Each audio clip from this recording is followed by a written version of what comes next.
second of the G20 Finance Ministers and Central Bank Governors meeting under the Indian Presidency. This is being held at the margins, on the margins of the 2023 spring meetings of the International Monetary Fund and the World Bank Group. Governor Das, the Governor of the Indian Central Bank, Reserve Bank of India, co-chaired it with me. And the meeting saw participation of around 350 delegates with 13 invitee countries and various international and regional organizations. We had spread the meetings into 3 different sessions. The global economy was one, international financial architecture, and then sustainable finance, financial sector, financial inclusion, and then international taxation as a separate session. So the discussions were very intense in the sense there were a lot of substantive inputs coming from the members. We were very happy to see that many of India's, or in fact most of India's proposals have been well supported, and there's been an active engagement. At this stage, instead of going into each of the themes, I would just put it at this, and several side events have also happened in the context of the G20 related issues. Particularly the one which I'd like to remark here is the one which was hosted by the World Bank, IMF and the India Presidency, is the Global Sovereign Debt Roundtable, which had a lot of discussions going into detail. A press statement was released following the meeting, even then, that was on the 12th of April.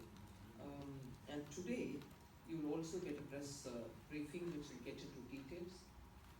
At this stage, probably I would reserve here and stop at this, because I'm sure the questions will take me into the details of each of the session and also anything related to the discussions.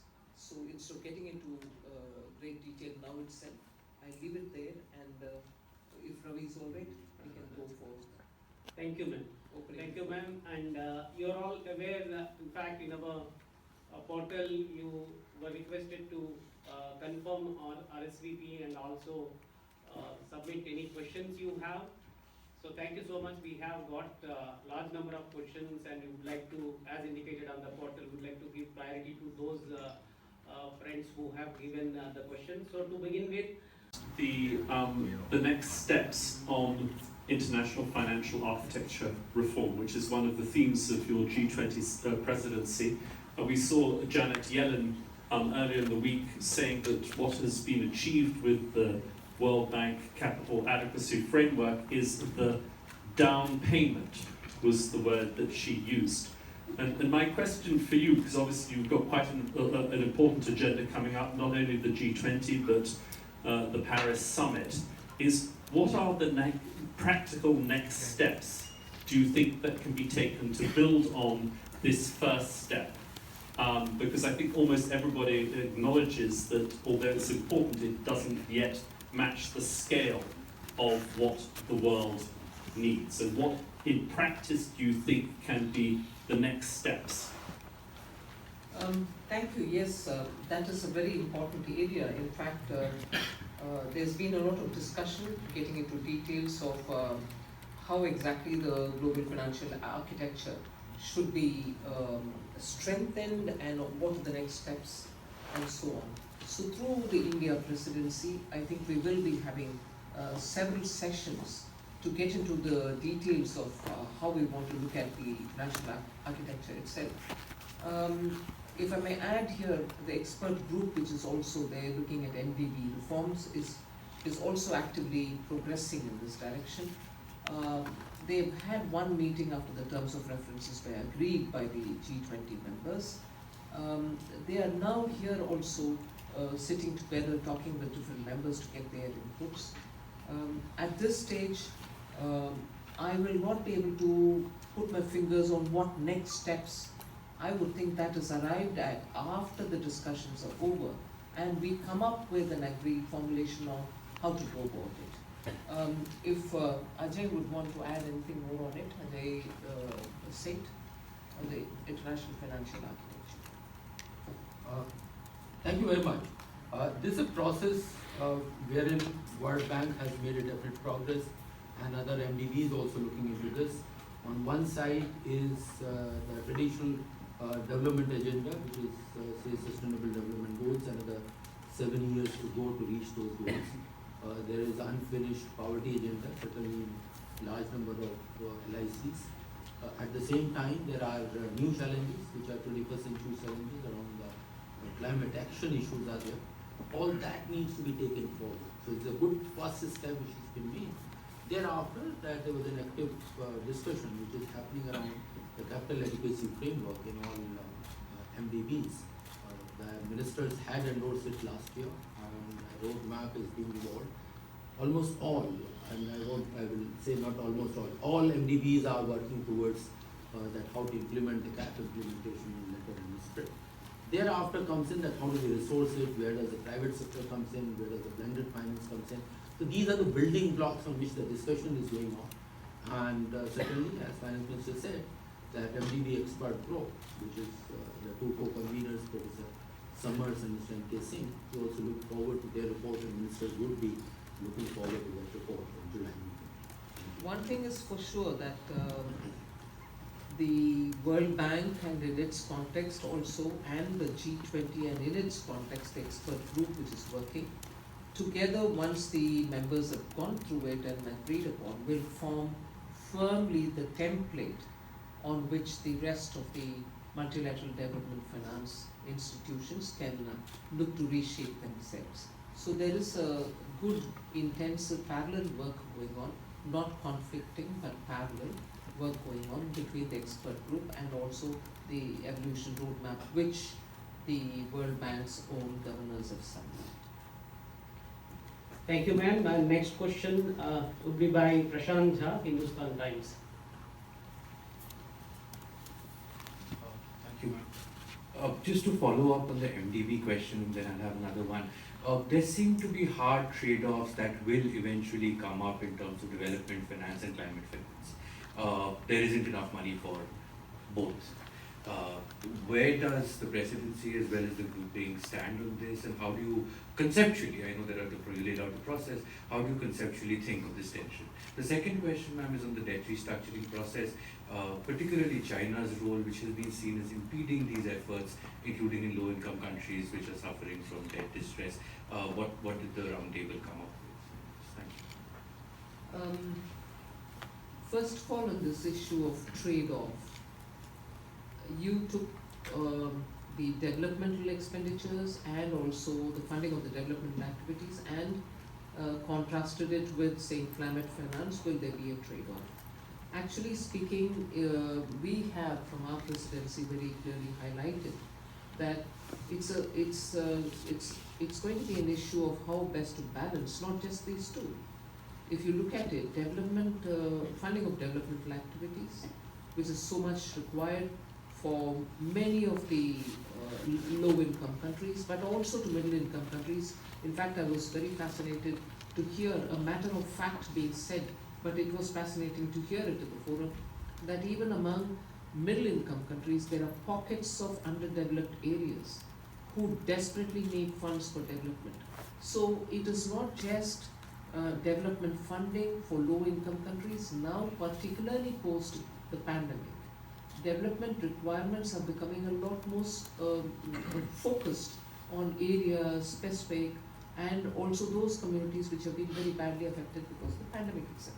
So the balancing, if anything, and that is what we are also highlighting, is looking at the core two things for the World Bank, which is poverty, extreme poverty alleviation, and the other one, bringing prosperity post the poverty alleviation, in the sense not sequentially but equally. The sustainable and other goals related to climate finance and so on, energy transition and so on, will now have to be the third pillar, if you'd like it like that. So India presidency has highlighted the fact that whilst being consistent with the goals of the World Bank, and just not balancing on them. We need to also bring in this element, which is now in 3 or 4 different headings: climate action, and then looking at sustainable goals and so on. We are saying it should now become equally important part of the core activities, and therefore it's not a balancing, it has to be proportionately for all the 3, looking at private and out of the box thinking on funding, how to leverage your existing balance sheet so that you can expand it as much as you can and raise more resources. So there's a lot of intense work going on, and I'm glad to say there's broad-based unanimity, there's no contradiction or contradictory voices emerging in this. On the debt restructuring, the global sovereign debt roundtable, which was held by the IMF, World Bank, and India being the presidency of G20, who also co-hosted it, there's been absolutely positive discussion going on. There was one held much before we met up in Bengaluru. All stakeholders in the debt related, distress related matters were there. Private participants were also there. Affected countries which have been waiting, some for 1 or 2 years, and some others who are getting now relief, were also present. So this discussion seems to have gone in a very positive note. And you mentioned specifically China, but I thought in the meeting all were positively engaged. Thank you, ma'am. And next question, I invite Shota Mizuno from Yomiuri Shimbun from Japan. Yeah.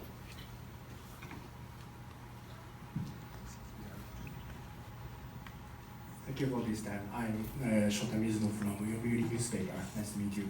I have 2 questions. One, the first is about financial development the last 2 months. So, which started from the bankruptcy of SVB in the United States. So. So what discussion did you have about this issue, and also did you talk about anything? Did you talk anything about crypto asset, digital asset?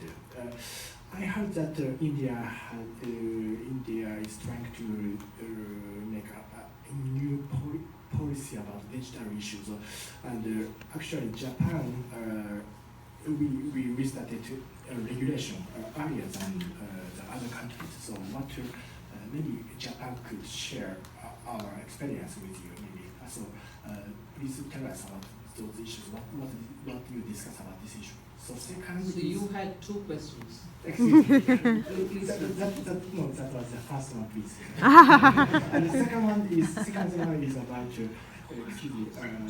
Japan's relation India's relation with Japan. So as you know, Japan is now this year G7 presidency.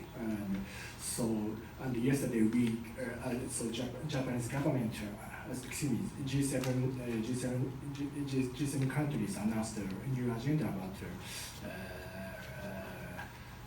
supply chain. So what relation do you want to have with Japan this year about the presidency? Please, so those are 2 questions from me. Thank you very much. Well, because you spoke about the relationship with Japan, and also because it's G7 presidency with Japan and India being the G20 presidency, I'll address that first. We are certainly looking forward to having greater interaction with the Japanese government, and because in its capacity as G7 president, we are exploring all the possible areas of cooperation and areas of mutual interest, so that we are able to stand together and serve the global requirements as time demands.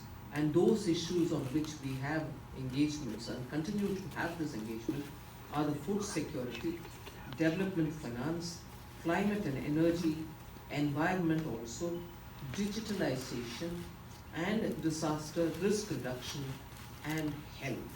So these are topics on which we are specifically engaging the G7 presidency so that we can take it forward. In fact, today I have a meeting with the Japanese finance minister, Suzuki Shunichi. So in that meeting, I hope to have a greater understanding of what Japan expects through the G7 presidency to achieve, and where India can work together. Being the Indian presidency for G20, we can work together with Japan and achieve a greater coordination and synergy between the two groups. Japan has also invited India for a dialogue with the partners at the G7 finance ministers and central bank governors meeting, which is going to happen on 12th May. And as things stand, I propose to go attend that meeting and actively engage with the G7 finance ministers. How about the digital asset? Thank you, ma'am. And On the digital asset, I'm glad to say that that is a proposal which we had come up for discussion among the members. And India's idea of getting, there are of course papers on our request being prepared. One has already been tabled in the G20. IMF has prepared a paper. So has FSB come up with their own paper. A synthesis paper will also be submitted sometime September or October. The idea, I think, I am glad to say, there is a greater acceptance among all G20 members that any action on crypto assets will have to be global. And therefore, that's, I think, one of the biggest advantage that the G20 and its members agree that it's not going to be possible to have an independent, standalone country dealing with the crypto assets, and that it has to have a globally coordinated some kind of a understanding on how to go about regulating crypto assets. The way in which we are seeing this pan out during our presidency is that IMF's paper is being discussed, FSB's paper also will be taken up, synthesis paper will be prepared between the IMF paper and the FSB's paper, both put together. Also a discussion will happen in September, October. End of the day, we see a roadmap being readied on how and what kind of understanding the members of G20 have in this, and it can be taken further forward on specific actions of regulation as and when the G20 takes a call on it. I don't want to preempt the decision, obviously I cannot, the decision which the Council will take, but good work by FSB, good work by IMF, also indicating the direction of just not crypto assets being somewhat in the terrain of yet to be regulated, but the consciousness that crypto assets, particularly those which are outside of the central bank, being not backed by any sovereign asset, can themselves cause macroeconomic instability. So today we are in a position to see how countries are now recognizing that it is not just a crypto asset regulatory issue where countries will have to come together, but the IMF dealing with it has also brought in this dimension that there can be issues of macroeconomic stability itself. And today I'm very glad to have heard the European Central Bank chief, Christine Lagarde, speak about specific example of how money have been routed into this operation, resulting in too many such companies who are getting involved in it, raising questions of where the trail is. So it was very substantive discussion, and the agreement that all of them had was that yes, it has got to be globally handled. So that's where we are. thank you, Lalitja, PTI. So I request you to be brief in questions. Thank you, Ram Lalit from PTA. Just wanted to ask you the broader takeaways from the FM's meetings with G20 and the EU, and to what extent do you think the war in Ukraine is posing a challenge in arriving at consensus or arriving key issues that is impacting the global? In what ways? In what ways it is posing a challenge in arriving at consensus? Which is, like any like, no, which is posing? Ukraine. Ukraine. Ah. war. And follow up on the crypto thing, the speed at which the crypto and Bitcoin technology are moving at, don't you think that the speed at which the G20 is moving on creating the regulations is a bit slow? A brief comment on the second. Technology always has inherent capacity to move very fast and too fast, sometimes too much faster than what you can catch up with. But G20, I think, has responded fairly with alacrity, and that is why today you're able to move with 2 or 3 substantive papers. They're not off-the-cuff papers, they're papers based on good research. FSB had already started working, and we are able to now get them on board to do this, lay the paper for everybody's discussion. IMF has looked at from the point of view of global macroeconomic issues, stability issues, and so on. So, technology will move fast, there's just no doubt. And even if you caught up with it today, there's no guarantee that you'll be on the top of it tomorrow. We'll have to continuously keep ourselves nimble and agile. So that I don't see as a negative to start with, but I'm glad that the progress is being made. On this issue of takeaways, this is not the final. As I stand today, the issues which are being discussed with a momentum being gained between February and now itself tells me that these can be possible takeaways. I'm not concluding that these are the final takeaways. The first one is about the debt vulnerabilities. I'm glad that it is moving fairly fast. The governors recognized and the ministers and the governors recognized the urgency to address debt vulnerability, including strengthening multilateral coordination towards addressing the increasing debt distress in the low-income and middle-income countries. And also, the Global Sovereign Debt Roundtable, which was held on April 12th, I think has brought in a certain avenue for people to talk about how we all will have to work towards addressing the issues of distress in so many countries. And a current global debt landscape is emerging, which is what I think is the first takeaway that I will put before you. As I said, these are not finally fixed, and this is not the end of the story. As things evolve, we'll get to talking about takeaways subsequently. So that's the first one. Second is, as I said earlier, this agenda which India's presidency brought about on reforming multilateral development bank has been very well appreciated. So this acceptance of an expert group where we have 2 co-conveners, Lawrence Summers and Shri M.K. Singh from India. So strengthening multilateral development banks issue has received a lot of warmth. This expert group is going about its work and hopefully by July we should have something on the table for the members to discuss about it. The third is the climate finance and sustainable financing of climate and climate-related matters. I had already spoken a bit about it. Bringing in private finance and ensuring sustainable development goals are also met up. So this discussion on climate finance is also moving in a very positive direction.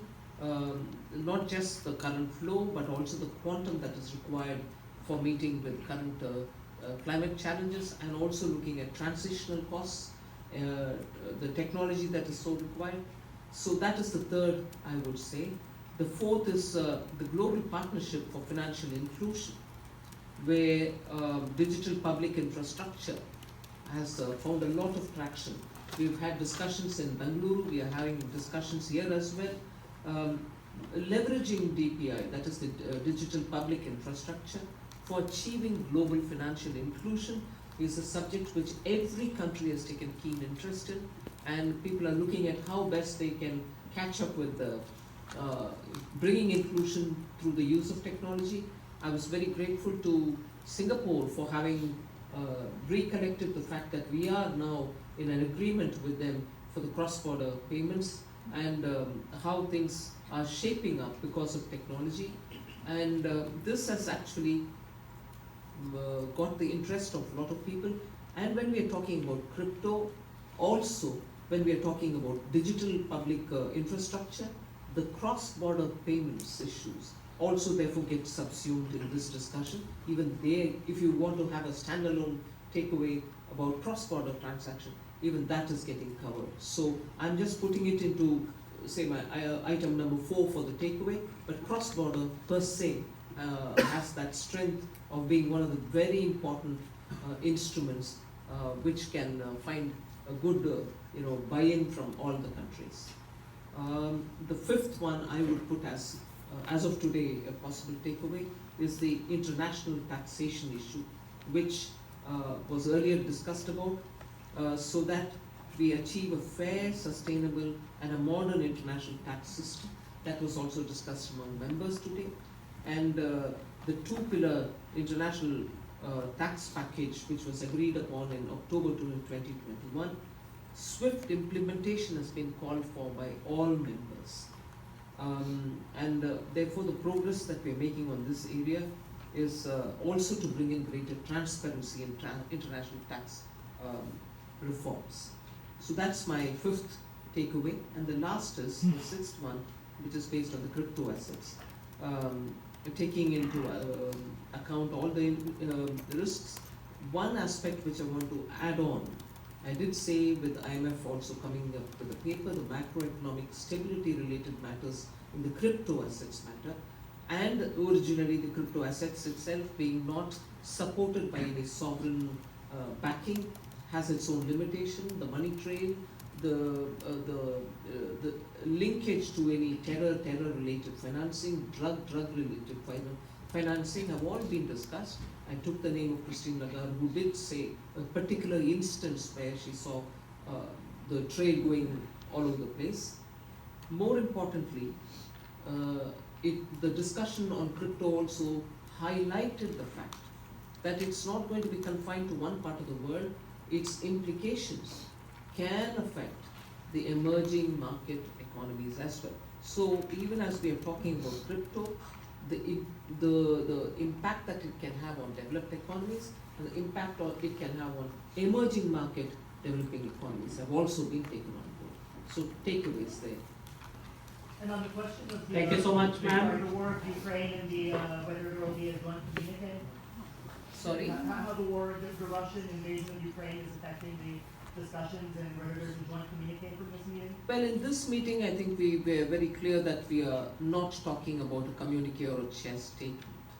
If you want a chair statement, you can look at the February 2023 first meeting of the finance ministers and central bank governors.